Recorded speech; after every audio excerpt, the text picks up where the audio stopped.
باللہ من الشیطان الرجیم بسم اللہ الرحمن الرحیم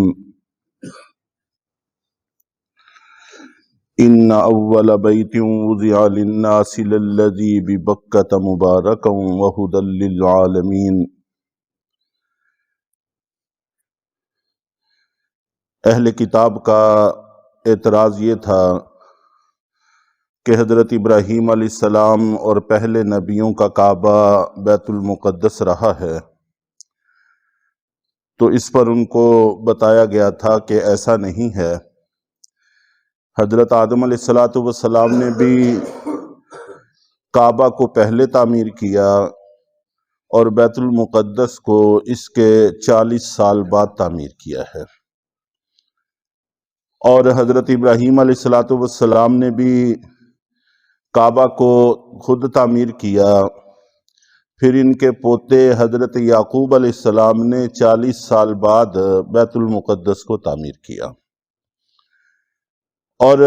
یہیں پر کھڑے ہو کر حضرت ابراہیم علیہ السلام نے حج کے لیے لوگوں کو بلایا تھا، اور ہمیشہ سے حج بیت اللہ ہی ادا کیا جاتا رہا ہے۔ حج بیت المقدس کسی دور میں بھی نہیں ادا کیا گیا اور اس کا حکم کبھی بھی نہیں دیا گیا۔ یہ ساری چیزیں اس بات کو واضح کرتی ہیں کہ بیت اللہ جو مسلمانوں کا کعبہ ہے یہ افضل ہے اور سب سے بہتر ہے، البتہ دوسرے نمبر پر بیت المقدس کا درجہ اور مقام رہا ہے۔ اور یہاں پر مکہ مکرمہ، چونکہ کعبہ مکہ مکرمہ میں ہے، مکہ مکرمہ کا ایک نام بکہ با کے ساتھ ذکر کیا ہے، جس کا معنی پہلے عرض کر دیا گیا تھا، اور مکہ جو میم کے ساتھ عام طور پر ہم نام بولتے ہیں، یہ اور اس کے علاوہ اور بھی بہت سارے نام مکہ مکرمہ کے ذکر کیے گئے تھے۔ مکہ کا معنی ناف آتا ہے، ناف، تو ناف اس کو دو وجہ سے کہا جاتا ہے۔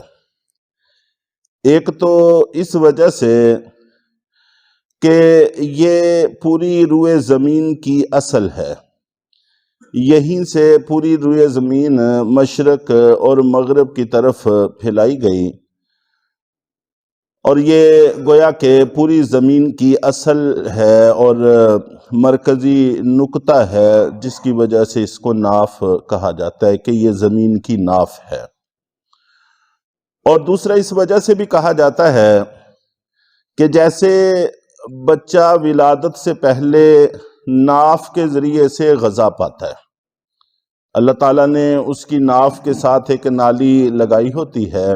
جس سے وہ غذا پاتا ہے، تو اسی سے اس بچے کی نشو و نما ہوتی ہے، وہ بڑھتا ہے، پھلتا پھولتا ہے۔ تو مکہ یہ بھی گویا کہ ایسی جگہ ہے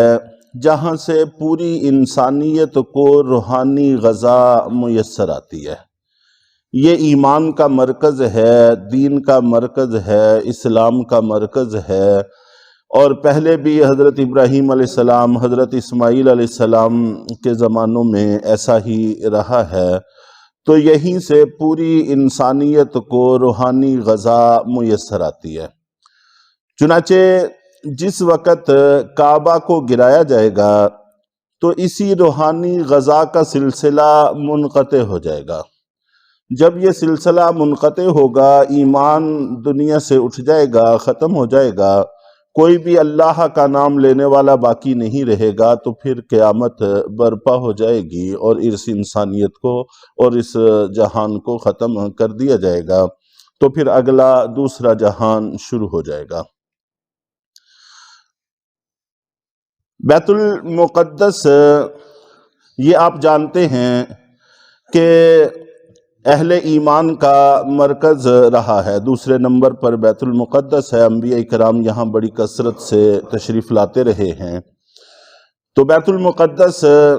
جب اپنے اپنے زمانہ میں اہل حق انبیاء کرام تھے ان کو اللہ تعالیٰ نے عطا فرمایا ہوا تھا،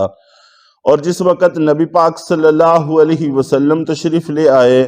تو حق مسلمانوں کی طرف منتقل ہو گیا۔ تو جب ہمیشہ سے یہ اہل حق کے پاس رہا ہے، اب حق اسلام والوں کے پاس منتقل ہوا ہے، تو پھر بیت المقدس بھی اللہ تعالیٰ نے حضرت عمر رضی اللہ تعالیٰ عنہ کے دور میں مسلمانوں کو عطا فرما دیا، اور یہ مسلمانوں نے عیسائیوں سے لیا تھا۔ درمیان میں کچھ وقت کے لیے پھر عیسائی اس پر قابض ہو گئے تھے، تو سلطان صلاح الدین ایوبی رحمہ اللہ کے زمانے میں پھر مسلمانوں نے ان سے واپس لے لیا تھا، اور اب جب کہ یہود اس پر پورا تسلط چاہتے ہیں، ایک عرصے سے دخل اندازی تو ان کی رہی ہے لیکن اب وہ پورا تسلط چاہتے ہیں، تو انشاءاللہ العزیز اللہ تعالیٰ ان کو اس کی کامیابی عطا نہیں فرمائیں گے۔ ان اول بیت وضع للناس للذی ببکۃ مبارکا وہدی للعالمین، بے شک پہلا گھر جو مسلمانوں کے لیے بنایا گیا مکہ مکرمہ میں، وہ برکتوں والا ہے، مبارکن برکتوں والا ہے، اللہ تعالیٰ نے اس میں برکتیں رکھی ہیں، وہدی للعالمین، اور دنیا جہان کے لوگوں کے لیے ہدایت کا ذریعہ ہے، جیسا کہ میں نے عرض کر دیا ہے۔ فیہ آیات بینات مقام ابراہیم، اور اس میں بڑی واضح نشانیاں ہیں، ان نشانیوں میں سے ایک مقام ابراہیم بھی ہے۔ مقام ابراہیم یہ ایک پتھر ہے جس پر کھڑے ہو کر حضرت ابراہیم علیہ السلام کعبہ کی تعمیر کیا کرتے تھے، تو یہ پتھر گویا لفٹ کا کام دیتا تھا۔ یہ ایک بہت بڑی علامت اور نشانی تھی اور معجزہ تھا کہ حضرت ابراہیم علیہ السلام کو اگر اونچے ہونے کی ضرورت ہوتی تو یہ اونچا ہو جاتا تھا، نیچے ہونے کی ضرورت ہوتی تو یہ نیچے ہو جاتا تھا۔ اور دوسری اس کے اندر معجزے کی بات یہ ہے کہ اس کے اوپر حضرت ابراہیم علیہ السلام کے مبارک قدموں کے نشان پڑ گئے تھے، اور ان کا کچھ نہ کچھ اثر اب بھی اس پتھر میں باقی ہے۔ عام عادت میں ہم دیکھیں تو پتھر پر کھڑے ہونے سے پتھر پہ کوئی نشان نہیں پڑتا، لیکن حضرت ابراہیم علیہ السلام کا معجزہ تھا کہ ان کے قدموں کے نشان اس پر پڑ گئے۔ یہ برکت کی چیز بھی ہے اور اللہ کی قدرت کی نشانی بھی ہے۔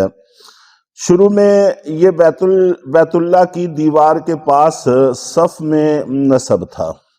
حضرت عمر رضی اللہ تعالی عنہ کے زمانے میں حضرت عمر رضی اللہ تعالیٰ عنہ نے محسوس کیا کہ طواف کرنے والوں کے لیے رکاوٹ بنتی ہے، اس لیے کہ طواف کے بعد 2 نفل ادا کرنے ہوتے ہیں صلاۃ الطواف کے نام سے،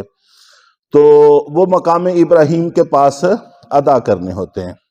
اور یہ بھی حضرت عمر رضی اللہ تعالی عنہ کی تمنا پر ہی حکم نازل ہوا تھا۔ اب طواف سے فارغ ہو کر لوگ وہیں پر نفل شروع کر لیتے تھے، تو جس سے باقی طواف کرنے والوں کے لیے بڑی رکاوٹ بن جاتی تھی، اس لیے حضرت عمر رضی اللہ تعالیٰ عنہ نے اس کو تھوڑا سا پیچھے کروا دیا